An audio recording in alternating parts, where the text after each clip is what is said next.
Boa tarde, boa noite, bom dia para todos vocês seguidores do portal PWBR. Como vocês já sabem, eu sou o Alex e eu tô aqui para trazer algum conteúdo diferente para vocês.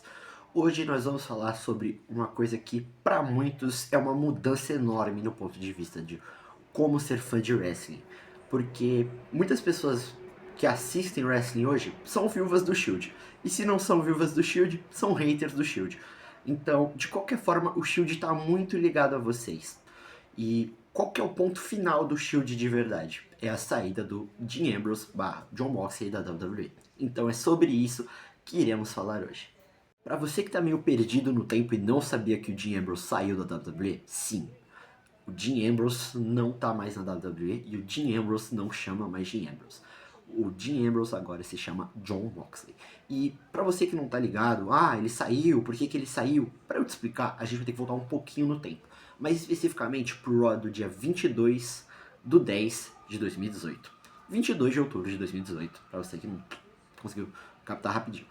Nesse show, o show ele começa com o Roman Reigns abrindo uma promo, mas não é o Roman Reigns, é o John Anoa'i. E nessa promo ele pega e fala que ele tá lutando contra uma leucemia, que mesmo ele sendo campeão universal da WWE, ele vai precisar sair para cuidar dele mesmo, porque por trás do Roman Reigns existe uma pessoa e essa pessoa estava com leucemia.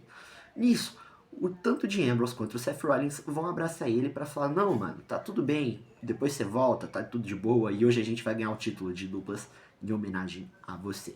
Então, passa o show e é uma construção linda do Seth Rollins, do Dean Ambrose, os dois lá nos backstage falando: a gente vai ganhar pelo Roman, a gente vai ganhar pelo Roman. E eles realmente ganham o título. Só que quando eles ganham o título, o Dean Ambrose não parecia estar tão feliz por ter ganhado o título com o Seth Rollins. Ele estava feliz por ser na noite do Roman Reigns, homenageando o Roman Reigns, mas não de estar junto com o outro irmão dele do Shield. Então, que é no momento de maluquice do Dean Ambrose que ele vai lá, chute na barriga, Dirty Deeds, e o choque do público acontece. O choque não acontece por causa da heel turn em si, porque a heel turn estava sendo preparada há um bom tempo, desde que no finalzinho de outubro, quando o Dean Ambrose, não, no finalzinho de 2018, quando o Dean Ambrose rompe o tríceps, ele fica um bom tempo fora. E quando ele volta assim, todo bombadão, não sei o que, sério. Já dava pra ver que alguma coisa tava de diferente ali. E todo mundo já sabia. Ele vai turnar. Agora, quando que ele vai turnar, ninguém sabia. Então, por mais que existia muita felicidade de finalmente, o Ambrose turnou, o Ambrose vai ficar sozinho, o Ambrose não precisa mais do Shield, ele vai ser heel, ele vai ser sério. Tinha aquela galera que, pô, por que nessa noite? Logo na noite que o Shield mais precisava estar junto, unido, eles vão lá e vão turnar. O Ambrose vai virar do mal na noite que era para eles estarem festejando e tristes porque o grande amigo dele tá com leucemia. Bem, querendo ou não, tornou o momento muito mais marcante por ser na noite que foi. Mas por ser na noite que foi, começou os problemas dentro da WWE. Em entrevista com Jim Ross, já no ano de 2021, bem depois de sair da WWE, o Jon Moxley explicou o que foi essa heel turn para ele. Quando ele lesionou o tríceps no final de 2017 e precisou ficar um grande tempo fora, ele parou para conversar com os amigos e tudo mais, e eles começaram a falar: pô, Jim, você foi o cara que mais trabalhou em 2015, o que mais lutou em 2016, e você não tem liberdade criativa? Pô, cara, você já reparou que você faz de tudo pela WWE e eles não te dão espaço nem para você trabalhar do jeito que você quer? E conforme ele foi parando para pensar nessas coisas, ele foi pensando: caramba, a WWE não me valoriza. Eu dou a vida pela WWE, trabalho mais que todo mundo e mesmo assim eu não posso trabalhar nem da forma que eu quero. Eu peço as coisas pro Vince e o Vince, não gostei, não sei o que, não sei o que. E isso foi frustrando ele, frustrando um ponto que quando ele tava para retornar, ele falou, virou pra mulher dele e falou: eu não sinto ansioso para retornar. Eu não penso em retornar, não penso em voltar. E eu gosto muito de lutar, mas eu não tô gostando mais de estar na WWE. E o que mais animou ele foi falar: eu vou ser heel. Então, é o momento de virada de chave. Só que a WWE começou já cagando, fazendo ele turnar heel na única noite que ele não queria turnar heel naquela noite. O Roman Reigns não queria turnar heel naquela noite. O Seth Rollins não queria que fosse naquela noite. O público da WWE não queria que fosse naquela noite. Ninguém queria. Mas o dono, o chefão, Vince McMahon, falou: vai ser nessa noite. Então, nesse momento, o Ambrose já tava... Filha da puta, tem que trabalhar com esse cara mais um tempo. Desculpa a palavra aí. Mas... E foi indo. E progredindo o personagem, o Ambrose falou, não, tudo bem. Vamos fazer dessa forma, eu quero ser uma espécie do que é o Jon Moxley atualmente, só que, pô, sem sangue, porque na WWE não pode, vamos dar uma maneirada, vamos fazer o personagem do meu jeito. E o Vince falou, não, você vai ser um heel, mas você vai estar preocupado com doenças, você vai falar que o Seth Rollins te passa doença, que o público te passa doença, você vai usar uma máscara, vai fazer promos tomando injeção para se proteger dos vírus que passa, não sei o quê. E durante uma dessas promos que ele falou, não, pra mim já deu, eles não vão me aproveitar nem rio, eu não quero mais estar aqui, já faz tempo que eu não tô satisfeito aqui, eu vou embora.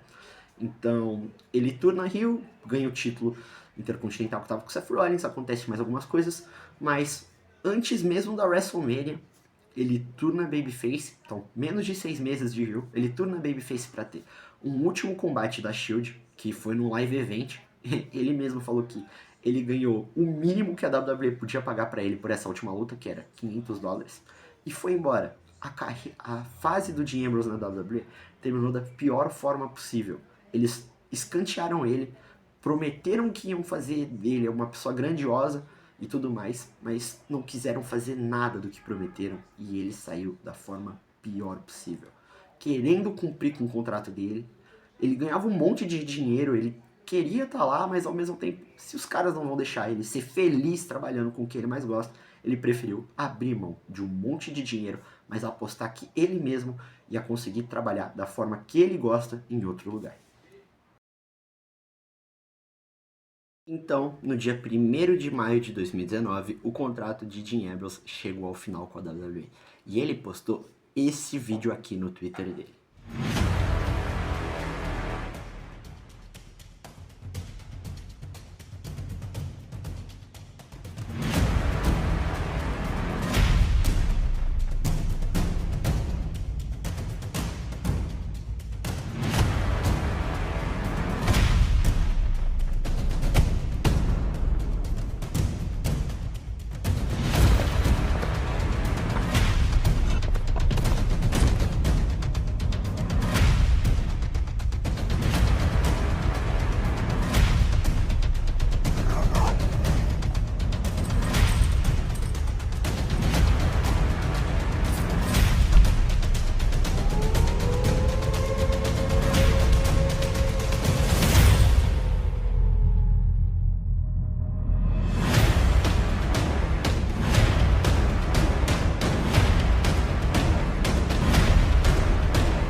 Sabendo agora que Dean Ambrose não existia mais e que agora Jon Moxley voltava a ser a persona que Jonathan Good usaria, o que viria a seguir? Quais são os próximos desafios? Ninguém sabia, então ele postou mais um vídeo e marcou NJPW.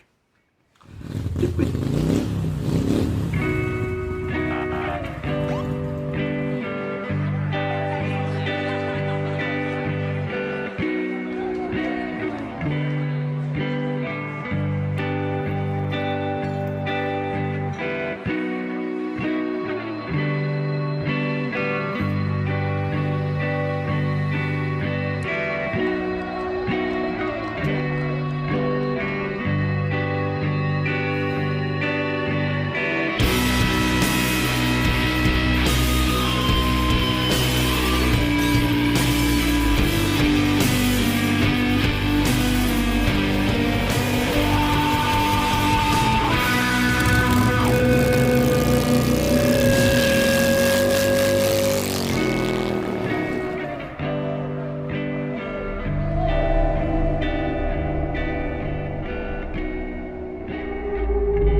Depois desse vídeo ser postado, o negócio já estava na mente de todo mundo. O que ele vai fazer na New Japan? Então é anunciado que Jon Moxley vai fazer sua reestreia no ringue enfrentando Juice Robinson pelo IWGP Heavyweight Championship. Ele foi para a NJPW buscar o título americano da empresa. Então, nesse meio tempo, o que ele vai ficar fazendo? Combate é só lá pra frente, não sei o que, não sei o que. Mas não sei se vocês sabem, em 2019, uma empresa começou a ser construída. Uma tal de All Elite Wrestling.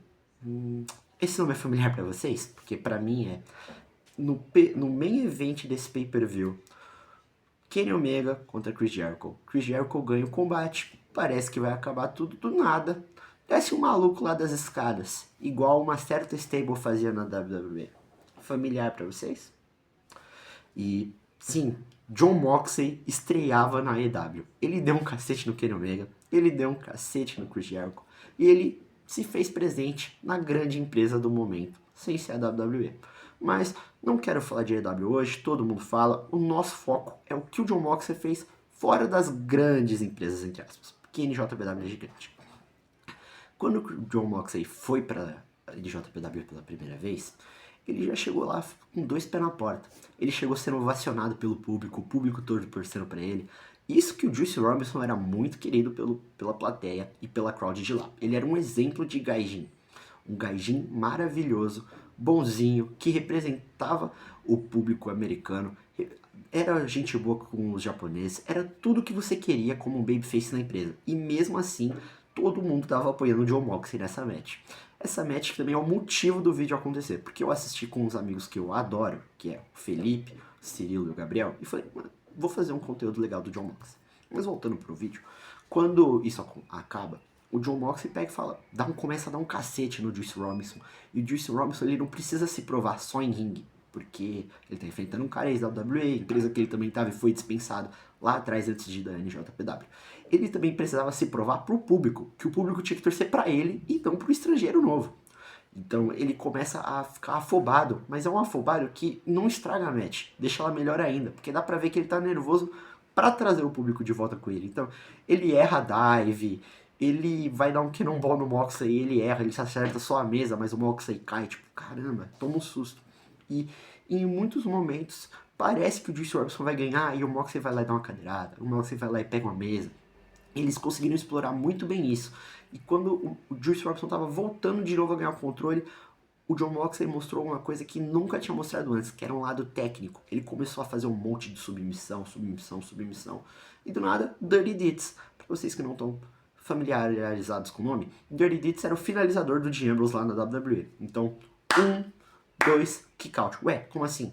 Esse move que bateu Seth Rollins, bateu um monte de lenda da WWE, não conseguiu bater um cara qualquer no Japão. Era um choque de realidade. Primeiro choque de realidade do Jon Moxley. Os golpes que você fazia lá na WWE poderiam ser incríveis na WWE. Aqui no Japão, os caras são cascas grossas. Não é um Dirty Deeds que vai ganhar. Então, ele vai lá, levanta, Death Rider. 1, 2, 3. Na estreia do Jon Moxley fora dos rings da WWE, ele tinha se tornado campeão na NJPW. 3 dias depois, ele foi defender contra um tal de Shota Umino. Familiar para vocês? Então, ele bate o Shota Umino rapidão, dessa vez com Dirty Deeds. Por quê? Porque o Shota Umino é um Young Lion, ele é um novato. Ele não tem resiliência ainda, ele não tem garra, tem tudo demais, mas ele não tem a técnica. Então, um golpe não tão forte conseguiu derrotar ele. E depois do combate, o Moxley gostou do Shota Umino, transformou ele no pupilo dele, mas anunciou uma coisa muito importante. Eu, Jon Moxley, vou estar no G1 desse ano. Como faltava ainda mais ou menos um mês e meio para começar o G1, Jon Moxley precisava fazer alguma coisa, porque a IW também não tinha um contrato televisivo, ele precisava lutar para chegar bem no G1. Então, primeira match na indie dele em 7 anos foi anunciada. Jon Moxley contra Darby Allin, mais um nome que vocês devem conhecer por aí. O Jon Moxley enfrentou Darby Allin, o grande possível nome da AEW, contra a joia da AEW. E num combate que, se vocês pararem para assistir, é maravilhoso. O Jon Moxley, ele mostra o poder da experiência, a dominância. Enquanto isso, o Darby tenta fazer loucura, ele arrisca, ele pega a cadeira, ele pega a mesa, é quebrado na mesa, continua na luta. É muito legal ver o combate. E o mais legal é ver também que ele também aguentou o Dirty Deeds. Mas parou no Death Rider. Em seguida ele lutou com o Big Cass, ganhou do Big Cass. Ele lutou com o Karrion Kross numa luta na FSW, numa pegada mais Bloodsport. A luta acaba em no contest, mas ela é legal porque se não fosse essa luta, provavelmente o Karrion Kross nunca teria ido pra WWE. Porque após a luta, o Jon Moxley pega o microfone, faz uma promo, pô, não te conhecia, mas já te considero pacas, gostei muito de ti, te respeito, não sei o quê. E nos bastidores ele fala, Cross, você tinha que dar uma ligadinha lá no Hunter, que eu acho que você conseguiria trabalhar de boa lá na WWE. Então, essa luta com o Jon Moxley meio que leva o Killer Cross pra WWE. Depois que acaba esse mini tour nas Indies, o Jon Moxley retorna pro Japão para fazer sua primeira luta no G1 Climax contra o Taishi. E a primeira luta dele é muito legal, porque na primeira luta existe uma dúvida, vou torcer pro Juice ou vou torcer pro Moxley? Na segunda, não existia dúvida nenhuma.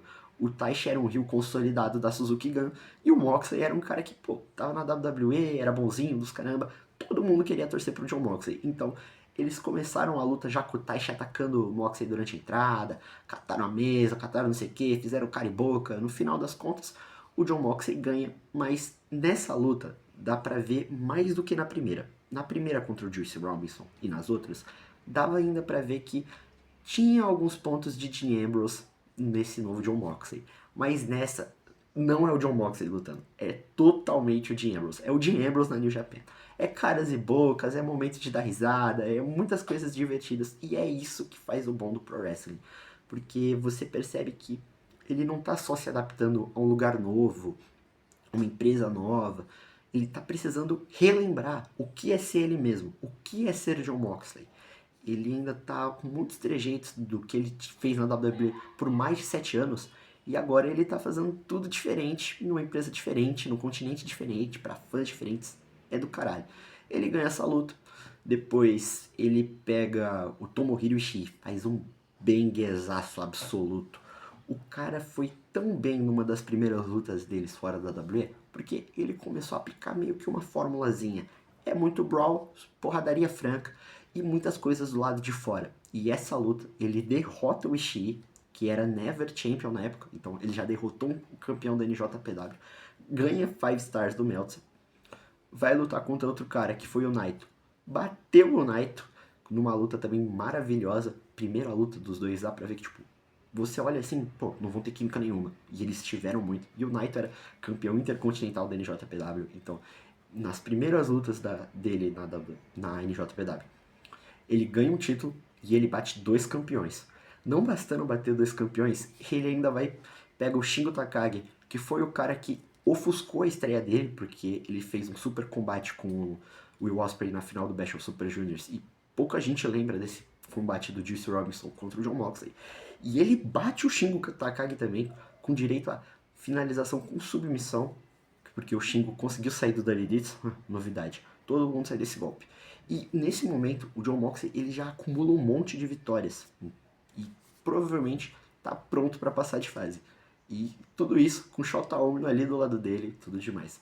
E para você que não conhece muito sobre o G1, em um dia você luta no G1 e no outro dia você faz uma tag match aleatória para programar o que vai ser o seu próximo combate. E nessas lutas, o Moxley sempre estava do lado do Shota Umino. E por estar do lado do Shota Umino, tinha que ter outro Young Lion do lado. Então, caras como Yota Tsuji, Reinarita e Toa Henare conseguiram pegar um pouco do Jon Moxley e aproveitar bem o que é estar no ringue com um cara ex-WWE. E nessas lutas, a cada luta que se passava dava pra ver que o Moxley, por causa da experiência dele de construir matches para a próxima match na WWE, ele fez muito isso com o Jeff Cobb, que ele também ganhou. Ele fez com o Naito, ele fez com o Shingo, ele fez com o Ishii. Ele foi fazendo com todo mundo. E parecia que ia ser um grande mar de rosas. Até que chegou o fatídico dia de enfrentar Toru Yano. O Mox chegou para enfrentar o Toru Yano super soberbo. Pô, já bati o Tomohiro Ishii, que é campeão, é um puta de um veterano foda. Já bati o Tetsuya Naito, que é um cara foda, já foi campeão de uma porrada de coisa. Main event.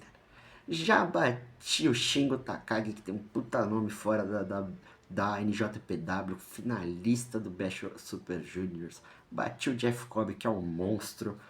Vai ser o Toru Yano que vai me parar? Eu conto, vocês contam, galera.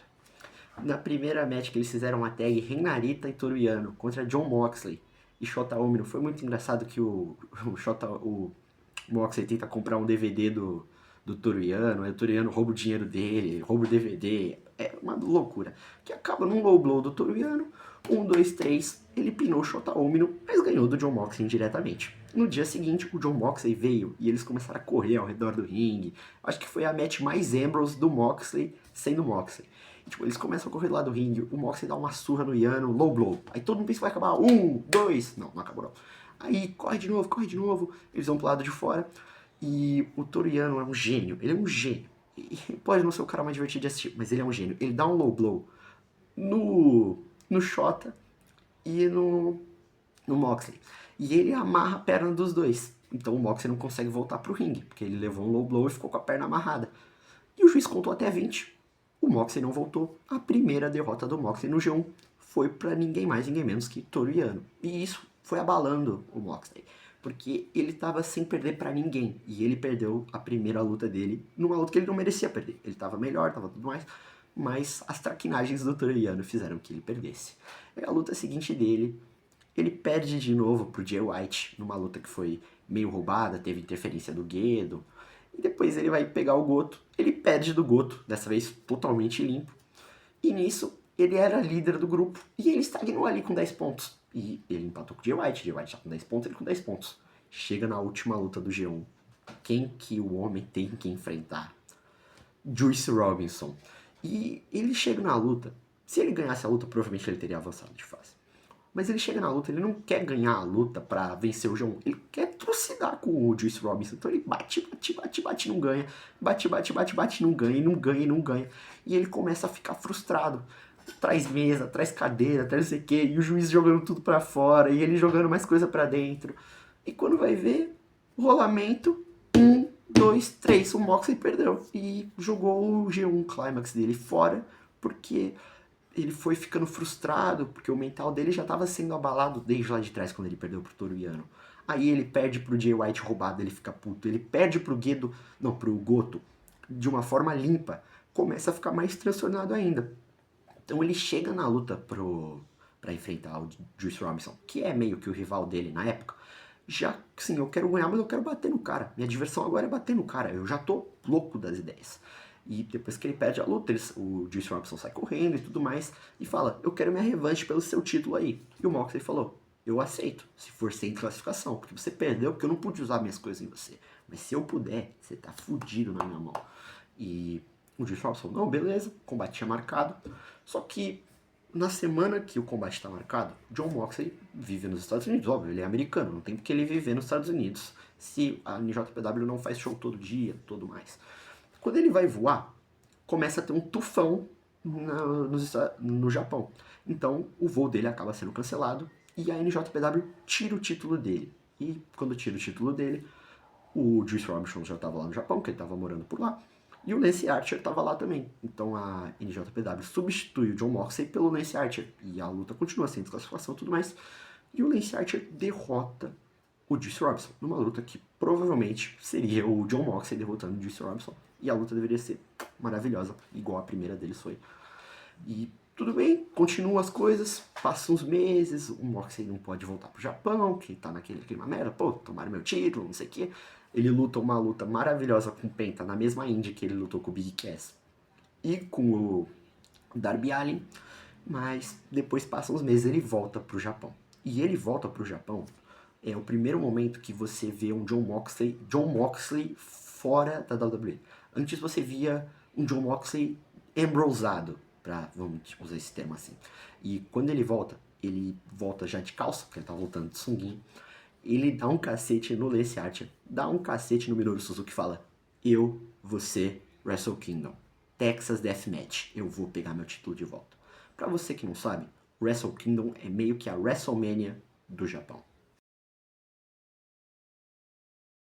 E para esse combate no Wrestle Kingdom, Jon Moxley contra Lance Archer. O resultado não é muito diferente do que você está achando que vai acontecer. O nosso protagonista desse vídeo derrota Lance Archer após um grande Death Rider em 2 mesas.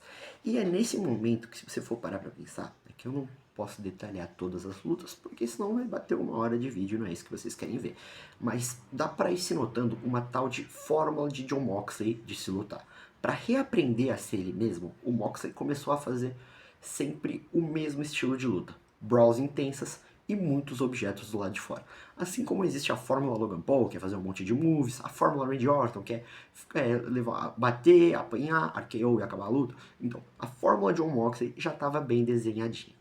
E nessa fórmula ele foi fazendo boas lutas, lutas meio medianas, mas nunca lutas ruins. E depois que ele conseguiu fazer algumas lutas assim e abandonar os trejeitos dele da WWE, ele foi acrescentando as tecnicidades e moves e diferenciações. E nisso, sei lá, a NJPW falou, você defendeu o título agora contra o Lance Archer na noite 1 do Wrestle Kingdom, na noite 2 você enfrenta seu grande rival, pra acabar de vez essa conversa aí de, pô, um ganhou uma, outra ganhou outra. Juice Robinson é o seu próximo oponente. E eu acho que essa foi a pior luta dessa saga do Jon Moxley inteira. Porque todo mundo estava esperando grandes coisas e no final a luta não foi nada demais. Só que depois da luta, quando o Jon Moxley ganha, um nome conhecido aparece. O som de Kazeninare, Minoru Suzuki, que tinha sido atacado lá atrás e viu seu parceiro perder na noite anterior, desafiou Jon Moxley pelo título novamente. Mas ele desafiou lá pra frente e nesse tempo o Moxley voltou pra AEW. E quando ele voltou pra AEW, ele ganhou uma luta aqui, uma luta ali, uma luta aqui, uma luta ali. E lembra do Chris Jericho que ele atacou lá atrás? Ele era o desafiante pelo título do Chris Jericho. E numa rivalidade muito legal que ele quase entra na Inner Circle Stable do Chris Jericho. Agora ele tinha tido seu olho furado pelo Chris Jericho e estava precisando usar um tapa-olho a lá Pirata Barcos. E quando ele volta pro Japão, ele volta de novo com um tapa-olho e vai encarar a Suzuki Gun. E ele e Okada, numa luta que o Okada tá super preguiçoso, mas a luta fica basicamente Okada e Taishi e o Minoru Suzuki e o Moxley brigando pela arena. É muito divertido, não pela match em si, mas por ver eles brigando, saindo no soco, pá, não sei o que. E depois uma outra luta que é Moxley, Sho, Yo e Taguchi contra a Suzuki Gun, que o Taguchi ganha de forma maravilhosa, e mais uma luta repetida dos Suzuki e do Moxley brigando contra a outra galera luta e tudo mais. É muito divertido. Tem um momento da luta que tá o Suzuki e o Moxley brigando, e o Taguchi vem, tipo, pra ajudar o Moxley. O Suzuki e o Moxley batem no Taguchi só pra poder ficarem brigando pau a pau no limpo. E depois que a luta acaba, pra semana seguinte já tá anunciada Moxley contra Minoru Suzuki. E a luta, cara, é a fórmula Jon Moxley todinha. É briga, é objeto, é mesa, é cadeira, é briga de travesseiro, só que com cadeira, é mesa quebrada, é cadeira quebrada na cabeça do Suzuki, é Death Rider, 1, 2, ué, que kick-out do Minoru Suzuki. Minoru Suzuki, pô, que nome pra ser a primeira pessoa a dar kick-out no seu finisher. Mas, mais pra frente, o Moxley deu outro kick-out, não, deu outro Death Rider, 1, 2 e 3. Numa luta que eles estavam dando porrada um no outro e o cara que tava levando porrada tava se divertindo a rodo. Era a maior diversão do outro levar porrada, seja o Jon Moxley levando do Minoru Suzuki ou o Minoru Suzuki levando porrada do Jon Moxley. Só que, infelizmente, a gente tá aqui em fevereiro de 2020 e pra você que tá ligado, um americano que vive na América e luta no Japão, com a Covid-19, ele não viaja mais. E, infelizmente, esse reinado é interrompido no meio. Diferentemente do que aconteceu quando Jon Moxley ficou proibido de viajar para o Japão por causa dos eventos naturais, dessa vez a NJPW não tirou o título dele, mas ele ficou um grande tempo sem defender. E é nisso que o período que eu queria contar para vocês nesse vídeo se encerra. Para muitos, o Jon Moxley era o pior membro do Shield quando ele estava na WWE, porque Roman Reigns era o samoano, o Seth Rollins era o arquiteto, abraçado pelo Triple H, e o Dean Ambrose sempre teve que ficar lutando de uma forma que ele não gosta, sendo o team player da WWE, o cara que dá a vida, ajuda a empresa e tudo mais, mas nunca faz o que realmente gosta. E quando ele sai da WWE, para muitos ele se torna o melhor membro do Shield, porque ele é muito bom com o microfone na mão, ele é muito bom lutando, ele é um personagem maravilhoso, ele é tudo de bom, e ele nunca precisou estar numa stable com caras para potencializar ele. Quando ele estava em stable, ele potencializava os outros, ele é o cara foda. Então, a mensagem que fica no final das contas, o porquê que eu quis trazer esse vídeo para vocês, é que se você tem uma ideia, se você tem um propósito, se você acha que alguma coisa está te segurando para trás, não fica pensando só no que está te segurando para trás. Se liberta, cara. Você pode ser grande sem isso que está te deixando para trás. Você não precisa ficar preocupado, mas vão achar isso de mim, vão achar aquilo de mim. Não. Você pode ser o John Moxley da sua própria vida. Você pode estar sendo um Dean Ambrose num lugar que não te favorece e pode ser uma lenda no lugar de fora. Basta você querer. Então é dessa forma que, com essa mensagem assim meio que poética, que eu quero encerrar o vídeo e levantar uma dúvida para vocês. Será que o John Moxley é o melhor membro do Shield? Não se esqueça de deixar seu like, se inscrever e compartilhar o vídeo com seus amigos. Falou, galera do Portal PWBR.